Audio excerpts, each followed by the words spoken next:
Assalamualaikum warahmatullahi wabarakatuh. Bertemu lagi kita di pertemuan ketiga pada materi perpindahan kalor bersama saya Ratna Sartika. Adapun indikator pencapaian kompetensinya adalah sebagai berikut. Dan tujuan pembelajarannya adalah sebagai berikut. Amatilah gambar berikut ini. Yang pertama ini ada setrika listrik. Yang kedua ada anak sedang berada di depan api unggun. Nah, ini amati baik-baik. Kemudian ada gambar berikut ini. Ini proses yang terjadi di darat dan di laut. Kira-kira apa hubungannya dengan materi ini ya? Nah, kita akan sama-sama bahas. Apa saja jenis-jenis perpindahan kalor? Yang pertama ada konduksi. Konduksi itu perpindahan kalor atau panas melalui bahan tanpa disertai perpindahan partikel-partikel bahannya. Nah, di sini amati proses pemanasan besi. Satu ujung besi ini dipanaskan dan ujung lainnya tidak. Nah, pada proses pemanasan besi ini, partikel-partikel dari besi akan menerima kalor, tetapi partikelnya tidak ikut berpindah. Nah, ini adalah konduksi. Berdasarkan daya hantar kalornya, benda itu dibagi jadi dua. Yang pertama konduktor. Konduktor itu berarti benda yang dapat menghantarkan kalor. Dan yang kedua ada isolator. Kalau isolator itu benda yang tidak dapat menghantarkan kalor. Nah, ini contoh dari konduksi itu banyak dimanfaatkan dalam berbagai peralatan rumah tangga. Nah, ini berdasarkan konduktivitasnya atau daya hantar kalornya dapat diurutkan dari yang terburuk ya sampai yang terbaik, dari timbal sampai perak di sini contohnya. Kemudian ada contoh isolator dari yang paling buruk. Dari paling buruk ini adalah hampa, kemudian udara. Nah, ini contoh isolator yang lumayan begitu adalah air. Kemudian ada yang kedua konveksi. Konveksi itu perpindahan kalor melalui suatu zat dari suatu tempat ke tempat lain disertai gerak partikelnya sehingga terjadi aliran. Nah, konveksi itu terjadi karena perbedaan massa jenis dalam zat tersebut. Dan konveksi juga dapat terjadi pada zat cair maupun zat gas. Nah, sini contoh amati proses konveksi pada saat air dipanaskan. Terjadi pergerakan aliran airnya, pergerakan molekul-molekul air pada saat air menerima kalor. Nah, pada proses konveksi ini, molekul air yang panas yang menerima kalor akan bergerak ke atas. Dan air yang di atasnya yang dingin itu akan bergerak ke bawah sehingga terjadi aliran di sini ya. Nah, inilah disebut aliran konveksi. Ini perpindahan partikel-partikel karena dia menerima kalor. Jadi berpindah molekul-molekulnya ya. Kemudian yang ketiga ada radiasi. Radiasi adalah perpindahan kalor tanpa memerlukan medium atau zat perantara. Setiap benda dapat memancarkan kalor dan besarnya bergantung pada suhu dan warnanya.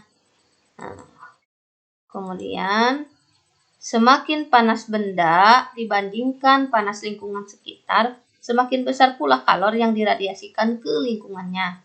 Dan semakin luas permukaan benda yang panasnya, itu akan besar pula kalor dari benda tersebut yang diradiasikan ke lingkungan.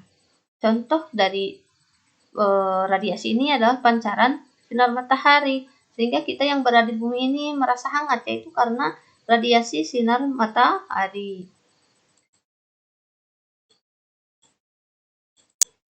Nah, apa sih perbedaan konveksi, konduksi, dan radiasi? Nah, sini ada contoh proses pemanasan air ya. Nah, di sini ada api memanaskan alatnya, tekonya. Di sini terjadi pemanasan teko atau teko ini menerima kalor. tapi partikel-partikel dari teko ini tidak berpindah. Nah, ini yang dinamakan konduksi. Kemudian api juga memanaskan air. Sini air menerima kalor sehingga molekul airnya ini bergerak, ya, terjadi aliran. Yang panas itu akan ke atas dan yang dingin dari atas akan turun ke bawah. Nah, di sini terjadi aliran konveksi karena di sini partikel-partikel airnya berpindah.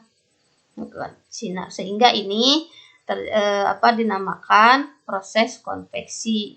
Dan pancaran atau kalor yang dipancarkan ini terjadi dan disebut dengan radiasi.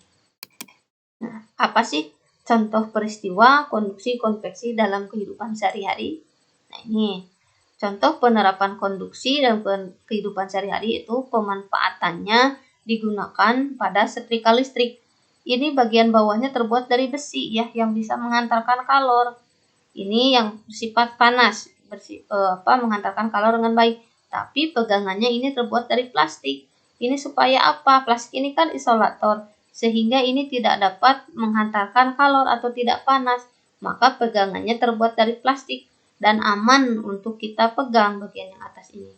Nah, kemudian ini peralatan dapur. Peralatan dapur yang bagian untuk memasaknya ini menggunakan bahan konduktor agar cepat panas gitu ya dalam proses pemasakan.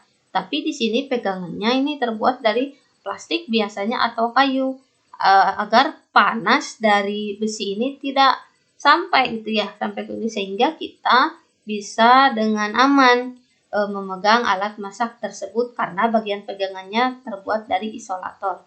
Contoh lain adalah solder listrik. Di sini bagian ujungnya terbuat dari besi yang bisa mengantarkan panasnya, tapi pegangannya terbuat dari plastik. Nah, ini untuk pegangan. Dan peralatan masak lainnya ini banyak menggunakan prinsip konduktor. Contoh peristiwa konveksi terjadi pada angin darat dan angin laut. Angin darat terjadi pada malam hari, di mana keadaan di darat ini lebih dingin daripada di laut, sehingga udara mengalir dari darat ke laut. Nah, di sini dimanfaatkan oleh nelayan pada saat malam hari untuk berangkat mencari ikan. Kemudian pada siang hari terjadi angin laut.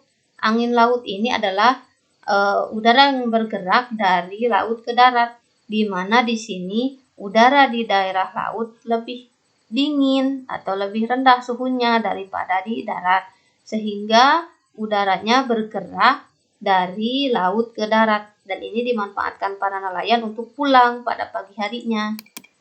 Contoh penerapan lain dari konveksi dalam kehidupan sehari-hari yaitu yang pertama oven listrik. Nah, kemudian ada hair dryer atau pengering rambut dan penanak nasi elektrik. Dan contoh peristiwa radiasi di sini adalah pancaran sinar matahari ke bumi. Dan di sini menghangatkan badannya di depan api. Kemudian ada proses menjemur pakaian. Di sini memanfaatkan sinar matahari sehingga pakaian yang tadinya basah ini akan meradiasikan meradiasikan kalor sehingga pakaian ini menjadi kering. Nah, ini di sini dapat digambarkan kesimpulannya bahwa konduksi hanya kalor itu berpindah tetapi partikelnya tidak berpindah. Kalau pada konveksi dia menerima kalor atau benda tersebut menerima kalor, tetapi ada perpindahan partikel-partikelnya. Di sini ada perpindahan partikel air. Dan radiasi itu hanya memancarkan kalor saja. Nah, sampai sini materi kita telah selesai. Sampai jumpa di materi yang baru. Dan mudah-mudahan ilmu yang telah saya sampaikan bermanfaat untuk kalian semua. Terima kasih. Wassalamualaikum warahmatullahi wabarakatuh.